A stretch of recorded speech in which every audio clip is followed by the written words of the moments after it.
BOYS. Hello. Hello. Oh, come on. Oh, stop my dashboard. Ah, Oh, sorry for the delay at home, folks. We were having They won't let me take it. technical trouble. difficulties. with our computer. Our camera crew went home early today. We're here at the Thrive After 5 program with some kids ready to listen to this week's story. For third grade, your story test is on Friday. This week's story is... Saturdays and Teacakes. I don't want to spoil anything for you, but I think it's about tea cakes on a Saturday.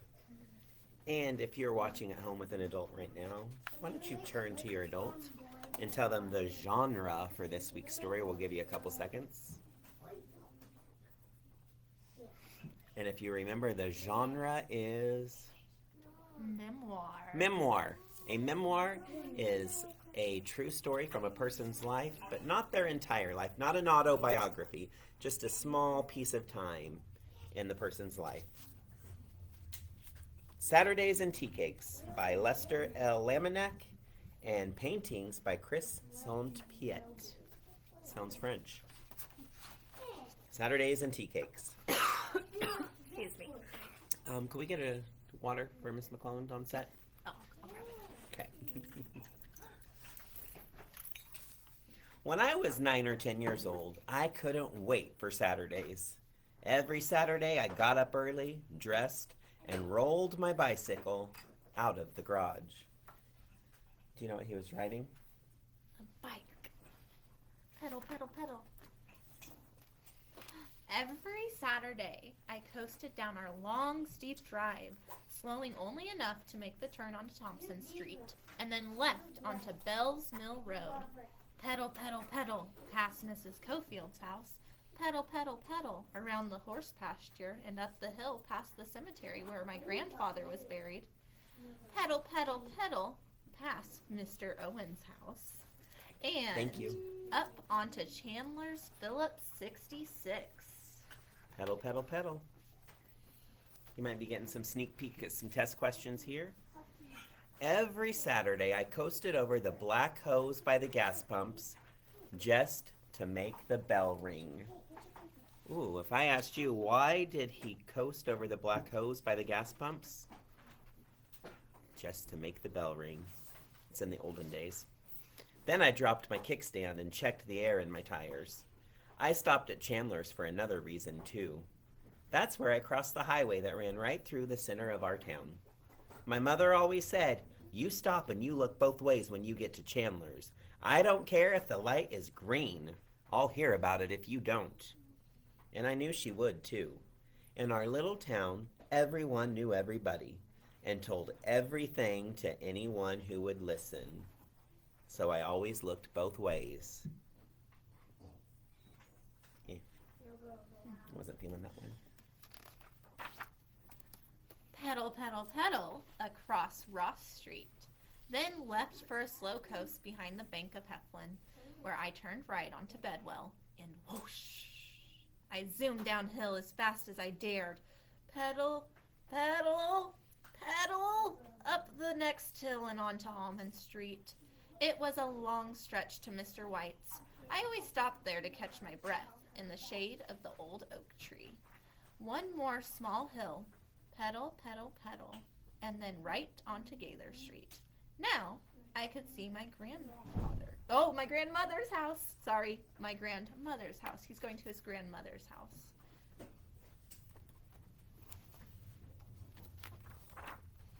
One, two, 3, 4 driveways, and one last turn to the left.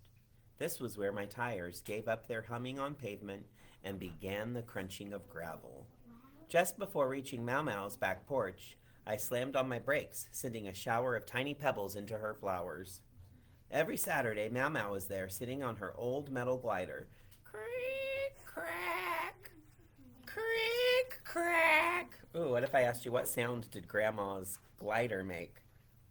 Your answer would be creak, crack, creak, crack. Sipping a cup of red diamond coffee and waiting. She was waiting for me. No one else. just me. A little painting of her on the glider looks like she's saying hello. I've never met her, so I don't know if that's how she sounds. Every Sunday, Mama called out, "Come on into this house and let's have us a bite to eat." In Mama's big kitchen, sunlight poured through windows like waterfall and spilled over the countertops, pooling up on the checkerboard floor. Every Saturday, she had hot biscuits, sweet butter, and golden eagle syrup waiting on the kitchen table. Every Saturday, she poured a little coffee in my cup and filled the rest with milk and 2 spoonfuls of sugar. Then before long, Mama would say, "We best clear up these dishes and get out of that yard before it gets too hot." I followed her out to the back porch. "Let me put a little water on these ferns." "Oh, this is Grandma. Let me put a little water on those ferns," she said. "You go on ahead to the car house." That's what Mama called the garage. I'll be out directly. What did Mama call the garage? And what might you start to call the garage? Sorry, I just have to show this illustration because I love this kitchen set. I thought it was just so cute, and I love the checkerboard floors. By the time I pulled the old lawnmower from the garage, Mama was already in the garden picking plump, ripe tomatoes for our lunch. Every Saturday I pulled the starter rope again and again while the mower sputtered and spit. Finally, that old mower started, and I struggled to push it through the dew-wet grass, leaving row after row of fresh stripes on the lawn. From time to time, the mower choked on mouthfuls of wet grass that clung to the blades and to my bare legs. But by early afternoon, the dew pearls were gone. The grass was mowed and dry, and I was soaked with sweat. Every Saturday, I pushed the mower back into the garage, or the car house, trudged to the back porch, and flopped onto that old glider that sounded like what? Crack, crack, crack, crack. Mama soon appeared with that tall glass of sweet iced tea. "You just cool off and rest a spell. I'm gonna make us a bite to eat." And before long, she came back with 2 big tomato sandwiches on hamburger buns. Every Saturday, I gobbled mine down like a hungry dog, but she nibbled hers like a bird. "Now, them some good tomatoes," she said. "I know how you like a good tomato sandwich. Don't they taste a whole heap better when you just picked them?" We sat there a while, listening to the calls of blue jays and the rhythm of that old glider. Crack, crack. I was going for another sound effect, sorry. Then Mama looked at me sort of sideways and said, "I reckon I know a boy who'd like something sweet to eat." And I grinned and I said, "Yes, ma'am, I reckon I do." "Come on then," Mama said, heading toward the door. "Let's get in this kitchen and see if we can't make us a mess." Every Saturday, she spread a cloth over the red countertop and scattered a fistful of flour across it, sending a cloud into the air. Then she set out a big bowl. Mama dipped a china teacup into the canister of flour, scooped out a cupful, and skimmed over the top with her finger. Then she dumped the flour into the bowl and added a sugar from her black cookie jar. She let the mixture drip through her hands like I sifted sand at the beach. Bye, Braylee. Thank you. When it felt right, Mama said, "Look in the Frigidaire."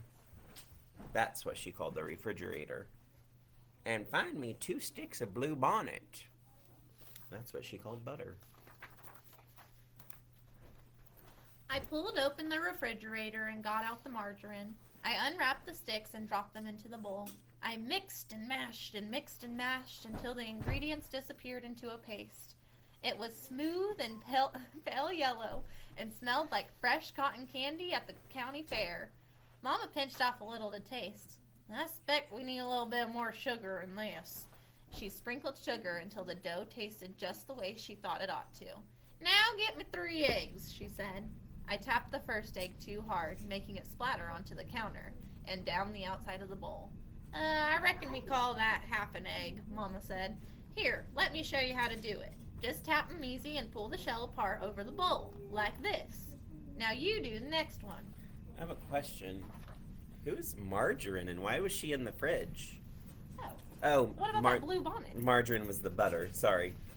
I thought it was Marjorie for a second. It was hard. Whoa, I was just through the book. Sorry. It was hard work blending those eggs into the mix with a long wooden spoon. Mau Mau pinched another taste. My goodness, buddy, we didn't put no vanilla in here. Reach up in that cabinet and get me down the bottle of vanilla flavor. When the dough tasted just right, Mau Mau rolled it out on the flour-dusted cloth. Then I cut out the tea cakes with the rim of an old tin can. We carefully lifted the circles onto a cookie sheet and put them in the oven to bake.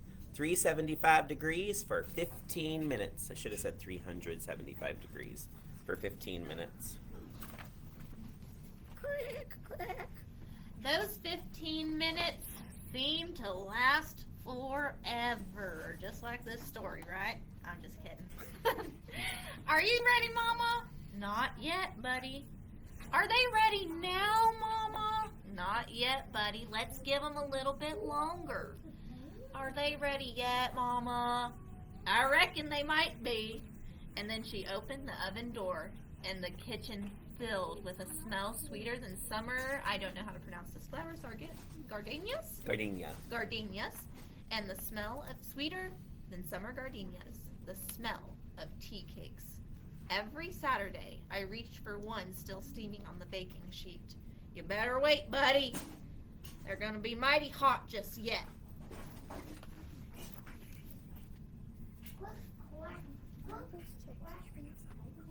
We waited until the tea cakes were cool enough to lift from the baking sheet. Then we set them off on a plate. Every Saturday, I ate one, and then another, and I looked at Mau Mau. Is that all you want, buddy? You be sure to eat all you want. We made them tea cakes just for you. When I had eaten all I could, she set a few off on a saucer for herself and put the rest on a big sheet of aluminum foil. She folded the edges into a little handle at the top. Now you put these out there in your bicycle basket so you won't forget them. Every Saturday, I pedaled over that gravel road again and again and out to Mama's drive. I glanced back over my shoulder. Every Saturday, Mama was there, sitting on her old metal glider.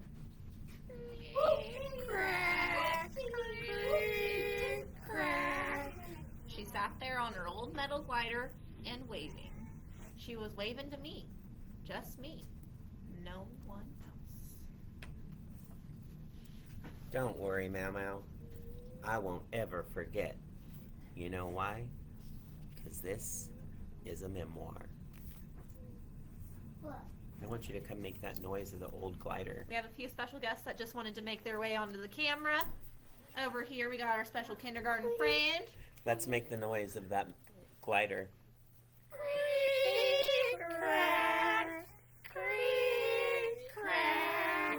All right, third graders, you've got a test on this. Where's Starbucci? Starbucci wanted to say hi. Oh, there he is. There's Patient and Huxley. They wanted to say hi. Starbucci wanted to say hello. And now you can officially be done watching this video because we have nothing else to add. And we can't see comments. We couldn't get the filter to work, so we just did it on the computer.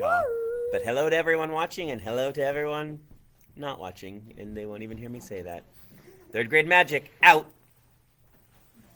Get in.